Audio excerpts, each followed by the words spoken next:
Hello, I'm Sebastian. Welcome to 9 Trees podcast. Today I will summarize and review the book, What If You Had an Animal Nose? By Sandra Markle invites young readers to imagine swapping their human nose for the extraordinary sniffers found across the animal world. Written as an engaging question and answer exploration, the book uses a playful, hypothetical setup to introduce real science, how different noses are shaped, what they can detect, and why those abilities matter for survival. Each example connects an animal's sense of smell to its daily life, from finding food and tracking trails to communicating and staying safe. The approach is accessible for early elementary readers, with kid-friendly explanations that build curiosity without talking down. As part of the What If You Had series, it blends humor and imagination with factual learning, making it well-suited for read-alouds, classroom science connections, and independent reading. The result is a fast-moving tour of adaptations that helps children see how bodies and habitats fit together in surprising ways. I will give you key takeaways from this book. Firstly, imagination as a bridge to biology. A central strength of the book is its use of a simple thought experiment. What would happen if you had an animal nose? That playful setup makes anatomy and adaptation feel personal, because children start by picturing their own face and daily routines, then compare them to an animal's needs. Instead of presenting smell as an abstract concept, the book frames it as a tool with real consequences. If a nose is built for detecting faint scents, tracking movement, or sorting food, then the animal's behavior starts to make sense. This method naturally teaches cause and effect, structure supports function, and function supports survival. It also encourages prediction. Young readers can guess how a different nose might change what they notice, how they travel, or what they eat, then check those ideas against the animal example. The imaginative tone lowers the barrier to scientific vocabulary and invites repeated rereading. Teachers and parents can extend this approach by asking children to draw a new nose, describe how they would use it, and link it to a habitat. The result is early science thinking packaged as a fun scenario.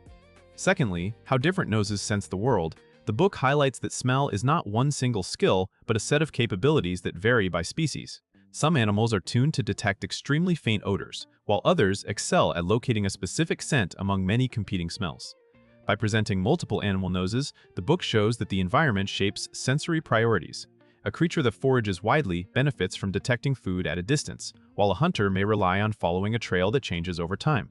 The discussion also helps children understand that noses are not just about the outside shape.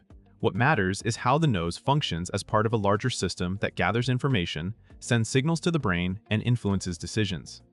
This is an accessible entry point to the idea that animals experience the world differently than humans do.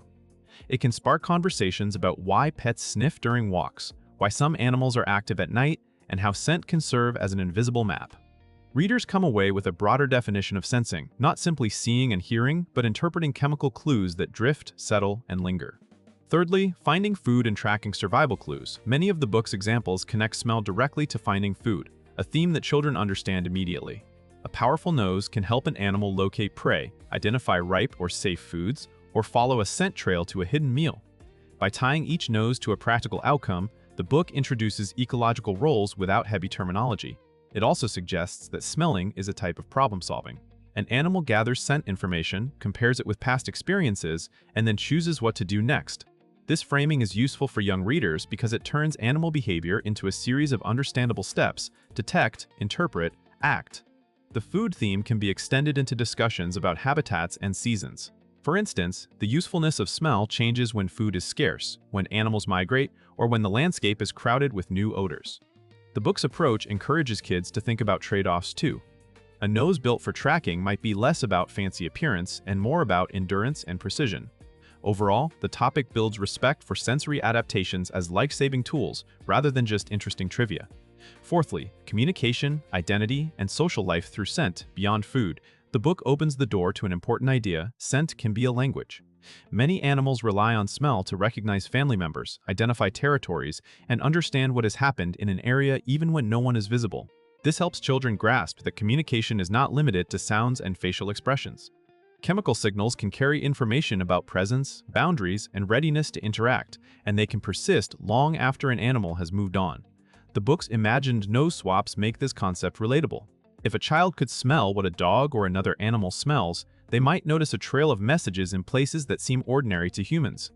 This topic supports social-emotional learning as well, because it highlights how animals avoid conflict or find companionship through signals that reduce uncertainty.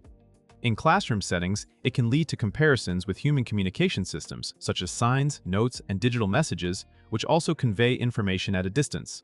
The key takeaway is that noses can support community life, not just individual survival. Lastly, building science literacy and curiosity in early readers. The book functions as more than a collection of animal facts. It models a way of thinking that supports early science literacy, asking questions, comparing evidence, and linking traits to environments. The consistent format, centered on a repeated what-if prompt, helps children anticipate how information will be presented and makes the reading experience comfortable for developing readers. At the same time, the content introduces meaningful concepts like adaptation and sensory specialization, which can connect to broader life science units. The subject of smell is especially effective because it is familiar yet underexplored compared to sight and hearing. That novelty keeps attention high. The book also provides a strong springboard for activities, observing how pets explore with their noses, testing safe scent identification with household items, or creating an animal profile that explains how a nose supports a lifestyle. Because the tone is light and the facts are practical, it works well for both reluctant readers and highly curious kids. The overall impact is to reinforce that science starts with noticing, wondering, and asking better questions. In conclusion, this book is best for children in early elementary grades, especially readers who enjoy animals, funny body swap questions, or bite-sized nonfiction that feels like a game. It also works well for parents, librarians, and teachers who want a quick, high-interest read aloud that naturally leads into a science discussion. The biggest benefit is how it reshapes a familiar body part into a doorway to biology. Kids learn that animals are not just different in appearance, their bodies are built to solve specific problems in specific places. That lesson can improve a child's curiosity, observation skills, and respect for wildlife, while also strengthening comprehension through comparison and cause and effect reasoning. Compared with many similar animal fact books, this title stands out for its consistent interactive hook and its focus on a sense that is often overlooked.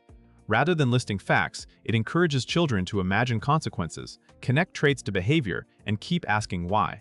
If you are choosing between non-fiction options, this one is worth buying because it is both entertaining and instruction-friendly, making it likely to be reread and discussed rather than skimmed once. If you would like to support Sandra Markle, you can buy the book through the Amazon link I've provided in the podcast description.